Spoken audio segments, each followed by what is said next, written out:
In my last video, I covered how to start miniature painting, the tools, the setup, and the basic process. But the first problem you'll probably encounter in your painting journey is very simple. Your models don't look good.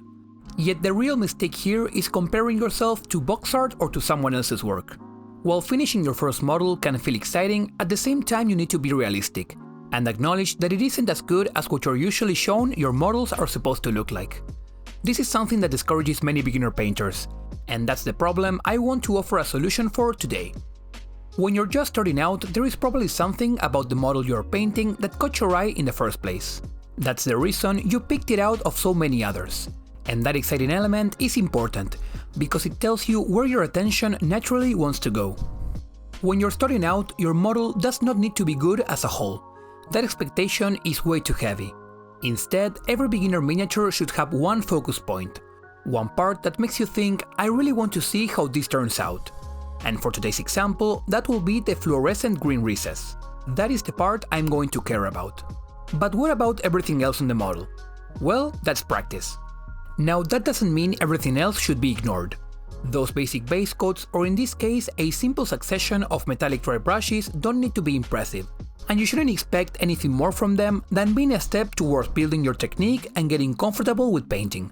Let us not forget that you are a beginner after all, so it is completely expected that you'll need to practice, and everything other than the thing that caught your eye should be the place where your hands build muscle memory. That is where you get used to thinning paint, controlling the brush, and staying inside the shapes. Think of it this way: that exciting detail is what keeps you engaged, while the boring parts quietly make you better. Now here's the important part. When you get to that exciting feature, don't just paint it to get it done and see how the model turns out.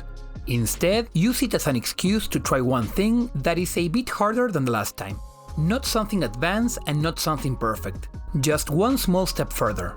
So for example, here I am using what I call the water trick technique. I basically prepare one container with water and another with my diluted paint, which I plan to paint the recess with. By first applying water to the surface, it helps the paint flow out of the brush through the recesses almost on its own. This is already a smart and easier way to tackle this model's exciting feature. And while trying a new technique in itself is motive to be happy, remember, make use of that exciting feature to improve. Now is a chance. In this case, I repeated the water trick, starting first with a white to create the perfect base for a brighter tone, and afterwards enhancing the glow even more with some selective patches of yellow-green. In your case, you might try adding a glow effect, pushing a highlight one step brighter than you normally would, or something along those lines. The point is to make use of that excitement to push through uncertainty and be adventurous. Now, if the model as a whole doesn't turn out great, then that's fine. And if the exciting part doesn't look the way you imagined, that's also fine. This model was never meant to be perfect, it was meant to teach you something. And even a failed attempt still teaches your hands how paint behaves, your eyes what actually works, and your intuition what to try differently next time. One thing I really encourage beginners to do also is to give one part of every model an extra 10 minutes. Not the whole miniature, just one area. Usually, that's a detail or feature you're most excited about, as it was the case for the green recesses of this model. And those extra 10 minutes are enough to slow down, observe what's happening, and make decisions instead of rushing. You don't need to push every part of a model in order to improve your skills. Just one. When you look back at your first models in the future, or even your failed attempts, you won't just see mistakes. You'll see the first effect you ever tried, or the first time you realized your paint was too thick. That's visible growth, and that is something you only get if you allow yourself to try without fear. And if it ever comes down to it, you can always reprime the model and start all over again. With that said, painting is about more than just results or getting the models ready for gaming. There is something else beginners often overlook. Painting, like many other hobbies, is about time. Time where your phone is down, your hands are busy, and your thoughts slow down.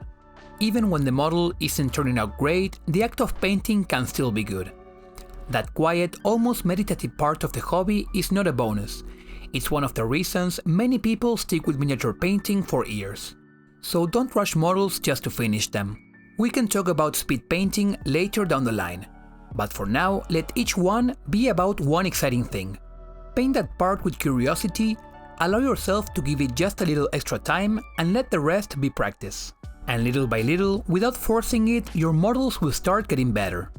Not because you chased perfection, but because you kept showing up, stayed curious, and kept moving forward one model at a time.